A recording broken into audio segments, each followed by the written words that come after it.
할렐루야 은혜성산교회 김한기 목사입니다. 제가 상담을 하다 보면 여러 가지 삶의 직접적인 문제와 사건을 많이 접하게 됩니다. 얼마 전에 어느 권사님께서 말하기도 부끄럽다면서 조심스럽게 상담을 요청해 왔습니다. 내용은 이렇습니다.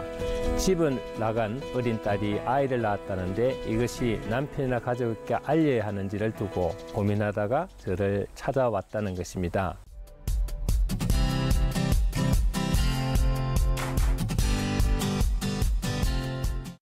권사님의 말로는 믿는 가정에서 이런 일이 생긴 자체가 하나님께 죄스럽고 누구한테도 말 못하는 소가리병으로 너무나 스트레스를 받는다면서 그간의 일을 모두 얘기했습니다.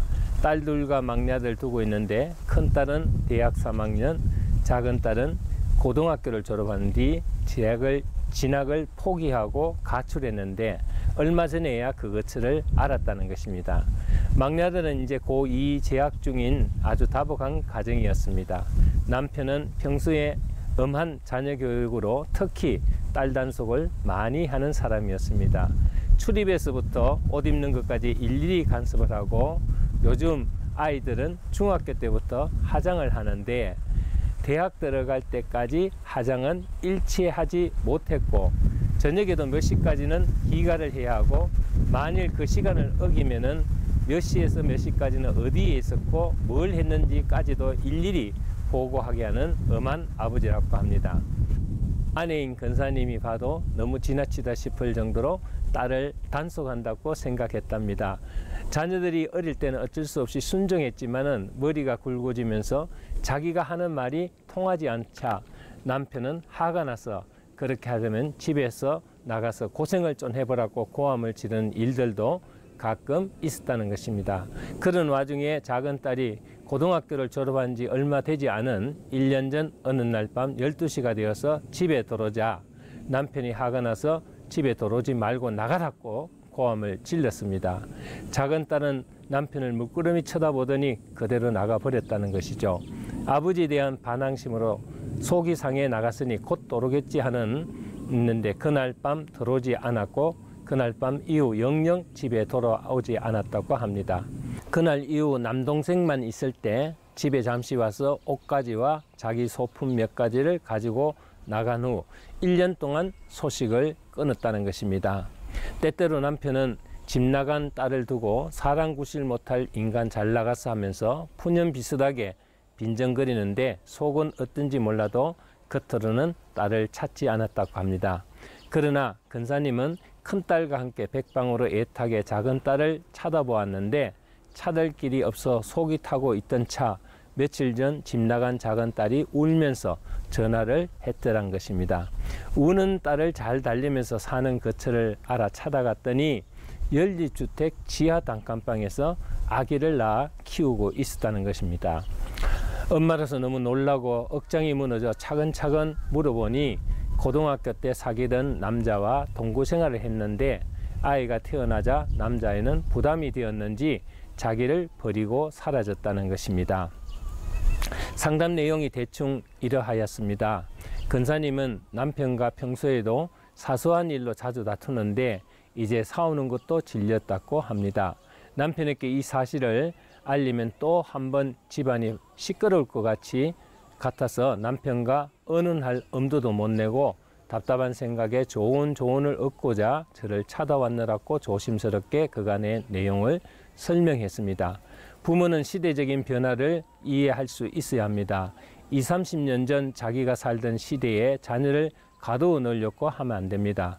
그렇게 하면 성장기에 있는 아이들은 반발심만 커질 뿐 지금은 하루가 다르게 변화되는 시대입니다. 부모는 이 시대를 실감하여 살아야 합니다. 사회와 가정이 너무 괴리가 있으면 안 됩니다. 그렇다고 부모의 생각이나 의견이 없어야 한다는 것은 아니죠. 부모의 경험을 아이들의 호기심에 접붙여 아이들로 하여금 부모의 경험을 자연스럽게 잘 받아들이도록 자녀와 가까워져야 한다는 이야기입니다. 자녀는 부모의 수준까지 올라갈 수가 없습니다. 그러므로 부모가 자녀의 수준까지 내려와야 합니다. 그것은 우리가 그리스도의 수준까지 올라갈 수 없으므로 그리스도께서 우리의 죄의 수준까지 내려오신 것과 같습니다. 자녀는 사랑으로 양육하여야 합니다. 딸을 지나치게 단속하는 것을 볼 때 아버지는 내면에 많은 분노가 누적된 분이라고 봅니다. 지나치게 단속하는 것은 아버지의 나쁜 경험 때문일 수도 있습니다. 물론 다른 이유일 수도 있겠지만은 어떤 이유이든 간에 아버지가 자녀에게 집에서 나가라고 강요하는 것은 부모로서 잘못된 처신입니다. 얼마나 답답하고 속이 상했으면 그렇게 했겠느냐 하는 마음도 들지만은 어찌 되었든 늦게 돌아온 딸을 집에서 쫓아낸 것이 문제의 시작이라고 봅니다. 집을 나간 딸이 임신한 것은 전적으로 딸의 실수지만 그 실수의 반 이상은 부모의 책임이라고 봅니다. 물론 책임의 한계를 따지고자 하는 것은 아닙니다. 부모가 자신들도 모르는 사이에 딸에게 그런 계기를 주었을지도 모릅니다. 지금 작은 딸에게는 아버지에 대한 분노와 미움, 그리고 현실에 대한 두려움, 그리고 자기를 버리고 떠나버린 남자에 대한 배신감과 원망 등 수많은 마음의 상처와 상한 심령으로 절규하고 있을지도 모릅니다. 부모는 이런 딸들을 불쌍히 여길 수 있어야 합니다. 또한 사랑으로 감싸 주어야 합니다. 작은 딸이 엄마한테 전화를 했다는 것은 자기 처지가 너무나 외롭고 처량해서 했다고 봅니다. 아직 어린 나이에 막다른 인생길에서 구조를 청하는 딸의 아픔을 외면한다면 아마도 이 딸은 정말 극단적인 방법 외에는 살아갈 길이 없습니다. 그러므로 부모는 이 기회를 놓치지 말아야겠습니다. 병든 딸입니다. 불쌍한 딸입니다. 어떻게 하든지 아버지를 잘 설득하여 용서하고 사랑으로 감싸줘야 합니다. 딸의 장래는 딸의 의견을 반영하는 것이 좋습니다. 딸이 싫어하는 것을 부모가 억지로 밀어붙인다면 반드시 전자와 같은 일이 다른 문제로 또다시 일어날 것입니다. 저는 권사님에게 남편을 잘 설득하여 좋은 아버지와 딸의 관계를 유지할 수 있도록 중보자 역할을 잘해야 한다고 조언해 드렸습니다. 우리 역시 이러한 모습으로 하나님 앞에 있는 죄인들입니다. 회개하고 아버지의 사랑을 다시 받고 회복하는 그리스도인이 되어서 더 이상 방황하지 않아야 하겠습니다. 오늘 본문 말씀 에베소서 6장 4절 말씀입니다. 또 아비들아 너희 자녀들을 노엽게 하지 말고 오직 주의 교양과 훈계로 양육하라. 아멘. 감사합니다.